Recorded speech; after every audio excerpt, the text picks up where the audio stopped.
예, 연세 의료원 가족 여러분 반갑습니다. 우리 함께 잠깐 말씀으로 또 교제할 수 있기를 바랍니다.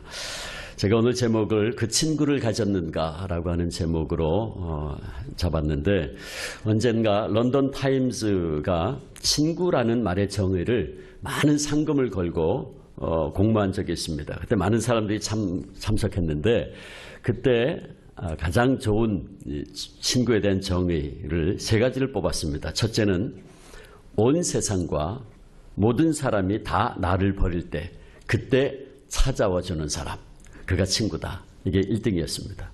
두 번째는 너무 괴로워서 아무 말도 하지 못하고 침묵할 때 그 말 없는 말을 이해해 주는 사람이다.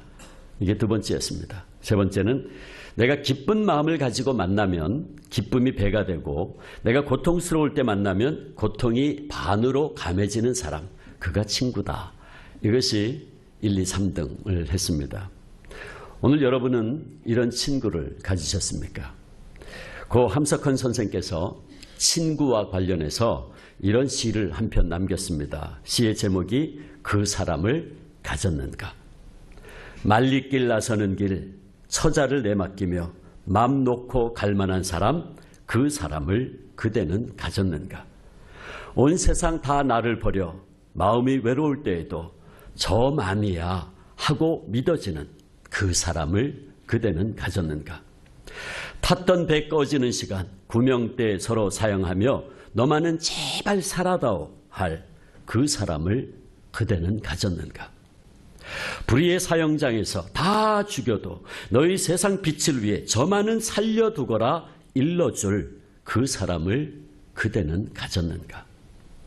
잊지 못할 이 세상을 놓고 떠나려 할 때 저 하나 있으니 하며 빙긋이 웃고 눈을 감을 그 사람을 그대는 가졌는가. 온 세상의 찬성보다도 아니 하며 가만히 머리 흔들 그 한 얼굴 생각에 알뜰한 유혹을 물리치게 되는 그 사람을 그대는 가졌는가. 함석헌 선생은 우리에게 목숨을 던지면서까지 우정과 신의를 함께 나눌 수 있는 그런 친구가 있는지 한번 돌아보라고 요청합니다. 여러분들은 어떻습니까? 오늘 우리에게는 죽음마저 함께 나눌 이런 친구가 있습니까? 만약 여러분들께서 이 시간 저를 향해 당신은 과연 그런 친구가 있느냐라고 물어보신다면 저는 주저없이 예, 있습니다 라고 대답할 수 있습니다. 그리고 오늘 저는 그 친구를 여러분에게 잠시 소개하고자 합니다. 그 친구는 제가 정말 힘들 때마다 항상 저를 위로해주고 제게 새로운 힘과 용기를 주는 친구입니다. 그 친구는 제가 실수를 하고 잘못을 해도 비난하거나 야단치지 않고 오히려 제게 용기를 북돋워 주는 그런 친구입니다. 그 친구는 제가 그에게 실망을 주어도 저에게 한 번도 실망의 기색을 보인 적이 없는 그런 친구입니다. 그 친구는 제가 병들었을 때 다가와 만져주고 위로해주고 치유해주는 친구입니다. 그 친구는 제가 실패할 때도 결코 저를 외면하지 않고 오히려 그럴 때일수록 저에게 더 가까이 다가오는 친구입니다. 그 친구는 제가 행한 실수로 인해서 제가 사람들에게 무시와 손가락질을 당해야 할 것을 저를 대신 받아주는 친구입니다. 그 친구는 제가 저지른 잘못으로 인해서 제가 받아야 될 벌을 저를 대신해서 받는 친구입니다. 심지어 그 친구는 저를 너무나도 사랑한 나머지 저를 위해서 마침내 자기 목숨까지 내어놓은 친구입니다. 그렇습니다. 그 친구는 저를 살리려고 자신의 목숨까지 버렸습니다. 제가 무슨 대단한 일을 했거나 의로운 사람이 결코 아닌데도 말입니다. 사랑하는 세브란스 가족 여러분, 제게 가장 소중한 이 친구가 누구인 줄 아시겠습니까? 아마 여러분들 가운데 이쯤 되면 제가 소개하고자 하는 그분이 누구인지를 아실 겁니다. 그 좋은 친구의 이름은 바로 예수 그리스도이십니다. 오늘 하나님의 말씀을 통해서 예수님은 우리에게 이렇게 말씀하십니다. 사람이 친구를 위하여 자기 목숨을 버리면 이보다 더 큰 사랑이 없나니 너희는 나의 친구라. 이 말씀은 예수님이 십자가를 지시기 전날 밤에 제자들에게 하신 말씀입니다. 잠시 후 예수님은 로마의 군인들과 원수의 세력들에 의해서 체포돼서 밤새도록 신문당하시고 또한 온갖 멸시와 천대와 심한 매질을 당하시고 십자가에 달릴 것입니다. 그리고 인류의 모든 죄를 담고 있는 그 무거운 십자가를 등에 지고 골고다 언덕까지 올라 손과 발에 못 박혀 처절한 고통 끝에 마침내 죽임을 당할 것입니다. 물론 제자들은 그런 엄청난 고통의 순간이 다가오고 있다는 사실을 전혀 몰랐죠. 바로 그 상황 속에서 예수님께서 제자들에게 이렇게 말씀한 겁니다. 사람이 친구를 위하여 자기 목숨을 버리면 이보다 더 큰 사랑이 없나니 너희는 나의 친구라.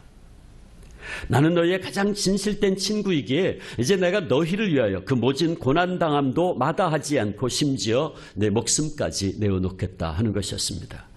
사랑하는 세브란스 가족 여러분, 예수님은 죄인된 우리를 살리기 위해서 이 땅에 오셨습니다. 그리고 죄인된 우리를 살리기 위하여 죄 없으신 그분이 죄인이 되셨어요. 죄인의 친구가 되셨어요. 성경은 말씀합니다. 마태복음 11장 19절 보면 인자는 세리와 죄인의 친구라고. 그렇습니다. 예수님께서는 죄인들의 친구라 불리우는 것을 부끄럽게 생각하지 않으셨어요. 아니, 부끄럽게 생각지 않는 정도가 아니라 스스로 죄인이 되셨습니다. 죄 없는 죄인이. 언젠가 해외 토픽에 이런 이야기가 오른 적이 있습니다. 미국 인디아나주 어느 시골 학교에 15살 된 학생이 있었습니다. 그 아이는 뇌종양으로 병원에 입원해서 방사선 치료를 받게 되었습니다. 그런데 방사선 치료를 받는 동안 머리카락이 다 빠져버리고 말았습니다. 어느 날 선생님에게 연락이 왔는데 이제 내일이면 뇌종양을 앓던 그 학생이 마침내 치유가 되어 등교한다는 소식이 왔습니다. 선생님은 종례 시간에 아이들에게 내일이면 그 친구가 온단다. 근데 그 친구의 머리가 다 빠졌기 때문에 너희들이 잘 위로해주면 좋겠다라고 얘기를 했습니다. 선생님이 나간 다음에 아이들이 집에 돌아가지 않고 전부 둘러앉아서 의논을 합니다. 어떻게 그 친구를 우리가 위로할 것인가. 함께 의논하는 가운데 한 친구가 이런 제안을 합니다. 우리 모두가 다 머리를 깎자. 다음날 아침 그 반 학생들 전부가 머리를 깎고 등교를 했습니다. 선생님은 어떻게 그 제자를 위로할 것인지 밤새도록 생각하다가 결론을 내리지 못하고 아침에 출근을 해서 교실에 들어갔는데 아이들이 모두가 다 머리를 깎고 앉아 있었습니다. 선생님의 눈에서는 눈물이 흘렀죠. 뇌종양으로 치료를 받고 등교한 학생도 친구들의 그 모습을 보고 고마워서 울었습니다. 선생님도 학우들도 모두가 다 친구가 돌아오게 된 것을 기뻐하며 감격의 눈물을 흘렸죠. 그런데 여러분, 우리의 참 좋으신 친구 예수님께서는 죄인된 우리를 위하여 머리를 깎으실 정도가 아니라 죄인의 친구라 불림받는 것을 부끄러워하실 정도가 아니라 아예 우리를 위해서 죄 없는 죄인이 되셨습니다. 그리고 우리를 위하여 십자가에 달려 죽으셨습니다. 예수님, 그분은 대단한 가문이나 궁궐에서 태어나지 않고 목수의 아들로 짐승의 여물통을 침대 삼아 이 땅에 태어나셨습니다. 아마 우리 가운데 이보다 더 천하고 열악한 환경에서 태어난 사람은 없을 것입니다. 그러나 예수님은 그처럼 가장 낮고 비천한 곳에 태어났기에 이 세상에 비천한 사람들을 가장 잘 이해하시고 그들의 친구가 되십니다. 예수님은 저 2000년 전에 척박한 땅 팔레스타인의 달동네에서 가난한 목수의 아들로 태어나셨습니다. 그러기에 예수님은 모든 가난하고 힘없는 사람들의 형편과 처지를 아시고 그들의 친구가 되어주십니다. 예수님은 목숨처럼 사랑했던 제자들로부터 배신당하는 쓰라림을 겪었기에 사랑하고 믿었던 사람의 배신으로 인해서 눈물 짓고 있는 사람들의 아픔을 아시고 그들의 친구가 되어주십니다. 예수님은 죄 없이 가장 흉악하고 지독한 형벌인 십자가의 형벌을 당하셨기에 억울하게 모함을 당하는 사람들의 고통과 아픔을 아시고 그들의 친구가 되어주십니다. 예수님은 죄가 없으면서도 죄인들을 살리기 위하여 죄인처럼 형벌을 당하셨기에 죄를 짓고 죄의식과 두려움에 빠져 있는 사람들의 마음을 아시고 그들을 도와주시는 참 친구가 되십니다. 이 시간 우리 가운데 마음 깊은 곳에 있는 고민과 문제들로 인해서 혹시 잠 못 이루는 분이 있습니까? 함께 살고 있는 내 남편도, 내 아내도, 우리의 아이들도, 이 세상의 누구도 내 아픔과 내 있으라림을 알 수 없다고 탄식하는 분이 혹시 있습니까? 아닙니다. 그렇지 않습니다. 참 좋으신 친구 예수님은 다 알고 계십니다. 그리고 우리의 그 아픔과 상처를 어루만져 주기를 원하고 계십니다. 아니, 그분은 지금 이 순간에도 우리의 그 상처를 당신의 피 묻은 오른손으로 어루만져 주고 계십니다. 그러므로 여러분, 우리는 결코 혼자가 아닙니다. 위기 상담가이신 한신대학교의 정태기 교수님이 쓰신 당신은 혼자가 아닙니다 라고 하는 책이 있습니다. 여러분, 그 책 한번 꼭 읽어보세요. 당신은 혼자가 아닙니다. 그 책에 보면 정 교수님께서 한때 심각한 신앙의 위기를 당할 때에 소록도에 갔던 경험을 기록하고 있습니다. 어느 날 정 교수님은 기도가 목구멍으로 넘어오지 않고 알 수 없는 분노 때문에 고민을 하다가 소록도에 무작정 찾아 들어갔습니다. 그가 소록도에 도착하던 날은 마침 수요일이었고 예배당에 가보니 사람들이 예배를 드리고 있었습니다.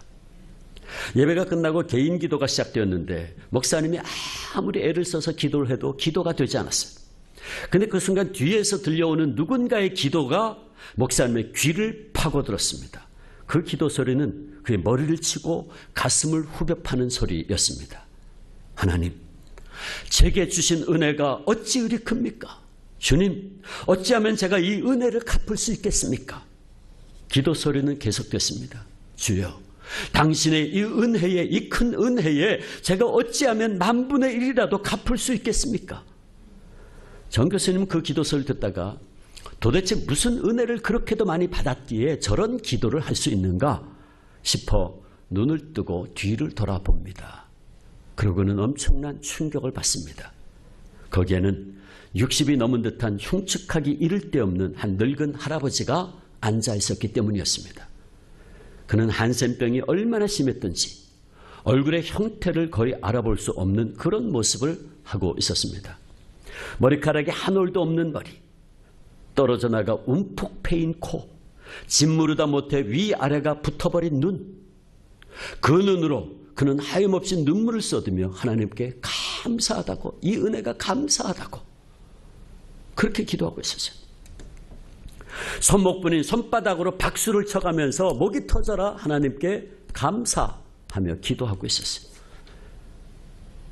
그 모습을 보던 정 교수님이 갑자기 자신의 가슴 속에 피처럼 붉은 통곡이 터져나오기 시작했어요. 얼마나 시간이 흘렀는지 2시간이 넘도록 그 정 교수님 그렇게 통곡을 하고 그 자리에서 기도를 했어요. 기도가 끝난 뒤에 일어서는데 그 할아버지가 뒤에서 기다리고 있었습니다. 교수님이 그 할아버지에게 인사를 하고 묻습니다. 할아버지, 뭐가 그렇게 고마우세요? 무슨 은혜가 그렇게 크신 겁니까? 그때 그 할아버지가 이렇게 대답을 합니다. 내가 문둥병에 걸리자 친구들도 세상도 다 나를 버렸어. 물론 피부치들도 다 나를 버렸지. 그런데 말이야, 이 소록도까지 나를 따라온 분이 계셨어. 그리고 그분이 내게 참 소망과 기쁨을 주었지. 정 교수님이 묻습니다. 아, 할머니가 같이 오셨나요? 아니야, 할머니도 오지 않았어. 그럼 도대체 누가? 예수님이 오셨어. 예수님이 따라오신 거야.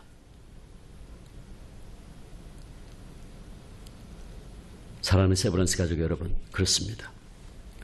온 세상이 다 날 버려도 참 좋은 친구 되시는 예수님은 결코 우리를 버리지 않으십니다. 우리가 아무리 비참한 곳으로 떨어진다 해도 주님은 거기에도 우리와 함께 계십니다.